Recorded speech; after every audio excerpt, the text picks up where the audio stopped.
Welcome to our channel. నేను Naveen. Megastar Chiranjeevi గారు కాసుల వర్షం కురిపిస్తున్నారట ప్రొడ్యూసర్లకి. ఏ విషయం గురించి మాట్లాడుతున్నానో మీకు ఆల్రెడీ అర్థమై ఉంటుంది కదా, మనశంకర వరప్రసాద్ గారి గురించి. ఈ విషయం విన్న తర్వాత వెంటనే ఉపాసన గారు, రామ్ చరణ్ గారు, అనిల్ రావుపూడి గారిని పిలవటం, భారీ గిఫ్ట్ ఇవ్వటం కూడా జరిగిందట. అయితే ఆ పూర్తి విషయాలు మనతో మాట్లాడడానికి సినీ అనలిస్ట్ శ్రవణ్ గారు ఉన్నారు. సార్తో మాట్లాడే విషయాలు తెలుసుకునే ప్రయత్నం చేద్దాం.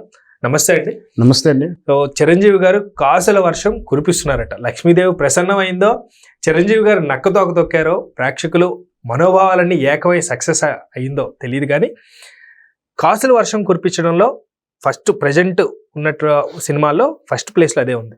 సంక్రాంతి బరిలో వచ్చినటువంటి ఈ 5 చిత్రాలు, మెయిన్ ప్రధాన చిత్రాల్లో 5, మనశంకర వరప్రసాద్, రాజాసాబ్, భర్త మహాశైలకు విజ్ఞప్తి, అనగనగా ఒక రాజు, ఇంకొకటి నారీ నారీ నడుమ మురారి. ఈ చిత్రాలు అన్నీ కూడా లక్కీలీ రాజాసాబ్ మినహా మిగతా అన్నీ కూడా ఫ్యామిలీ ఓరియంటెడ్, ఒక ఫ్యామిలీ డ్రామాగా చెప్పొచ్చు, కుటుంబ కథా చిత్రాలని చెప్పొచ్చు.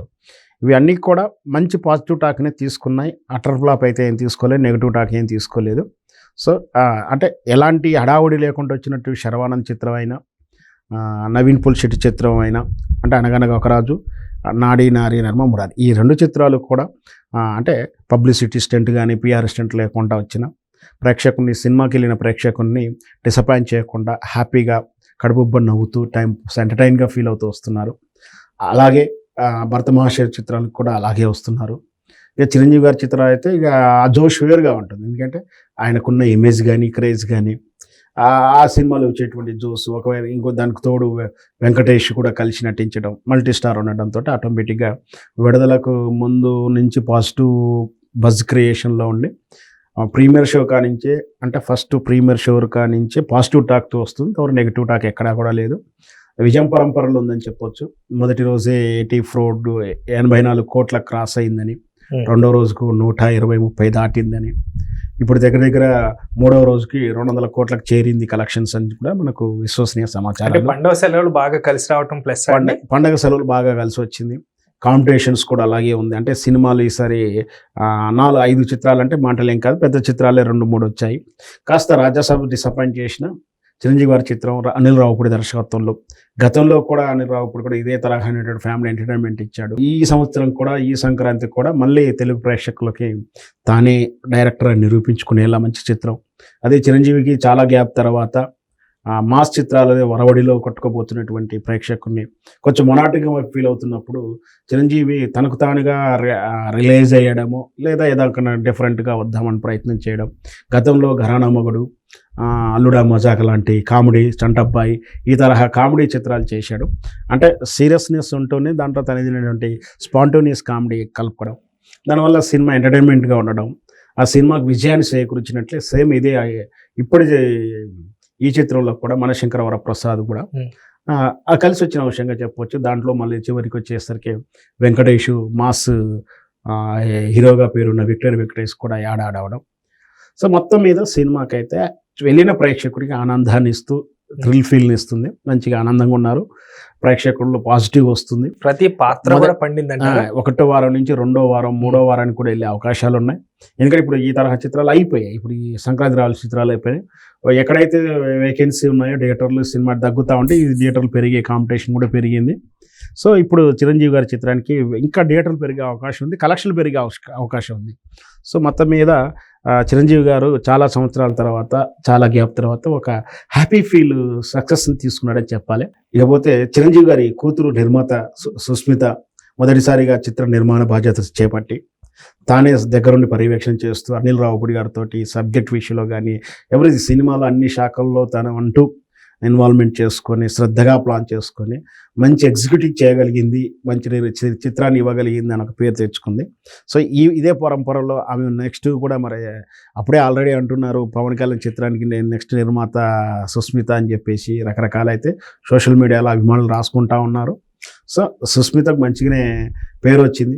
సో సక్సెస్ రావగానే దాన్ని షేర్ చేసుకోవడం అనేది సినిమా వాళ్ళకు సహజంగా, ఎవరో సినిమాలు చేసి సక్సెస్ చేస్తేనే చిరంజీవి గారు పిలిచి సత్కరిస్తూ ఉంటాడు. మనం చాలాసార్లు చూసాం. బల్గం చిత్రం తీసుకున్నప్పుడు కానీ, ఏ చిత్ర తరహా ఓ మొదటి ప్రయత్నంలో కానీ స్పెషల్గా ఏదైనా అటెన్షన్లో తీసుకున్నప్పుడు, సినిమా సక్సెస్ వచ్చినప్పుడు, పేరు పంచి తెచ్చుకున్నప్పుడు ఒక చిరంజీవి గారు అయితే పిలిచి వాళ్ళకి సన్మానించడం, ట్రీట్ చేయడము, అలా అభినందించడం, ప్రత్యేక షో ఇచ్చి చూసుకోవడాలు ఇవన్నీ జరుగుతూ ఉంటాయి. ఉపాసన ఆ పెద్ద- గారు ఆ పెద్ద మనిషికే ఆయన చిత్రం సక్సెస్ అయినప్పుడు ఇక దాని ఆనందానికి అవధులు ఉన్నట్టు, అందుకనే సక్సెస్ అయిన ఆ రాత్రే టెక్నీషియన్లు అందరూ పిలుచుకోవడం, అనిల్ రావు గారిని పిలుచుకొని కేక్ కట్ చేసుకుని వేడుక చేసుకొని మొత్తం మీద గిఫ్ట్ ఇస్తారని చెప్పి చాలాసార్లు మన స్టేజ్ ముందులో కూడా ఇవే ప్రమోషన్ ఈవెంట్లో కూడా వినడం, ఆ ప్రశ్నలు విలేకరులు అడిగే ప్రశ్నకి చెప్పాడు కూడా అనిల్ రావు లీక్ చేస్తారా ఏ గిఫ్ట్ ఆ ఏంటని. గిఫ్ట్ ఏంటి, మళ్ళీ- మళ్ళీ కార్ ఇస్తాము, డబ్బులు ఇస్తారు అనేది ఏదో కూడా మాట్లాడు. అనిల్ రావుపూడి గారికి రామ్ చరణ్ గారు ఉపాసన గారు ఏమి ఇచ్చారు? అది కావాలి, చెప్పాలి. కానీ ఇంకా అదేది బయటికి రాలేదు. బహుశా మంచిగానే ఇస్తారు వాళ్ళకి, గిఫ్ట్లే ఉందండి, కార్లు ఇస్తారు. ఎక్కడ జనరల్గా అయితే ఓ మంచి కారు 15 లక్షలు 30 లక్షలు ఒక కారు ఇస్తారు.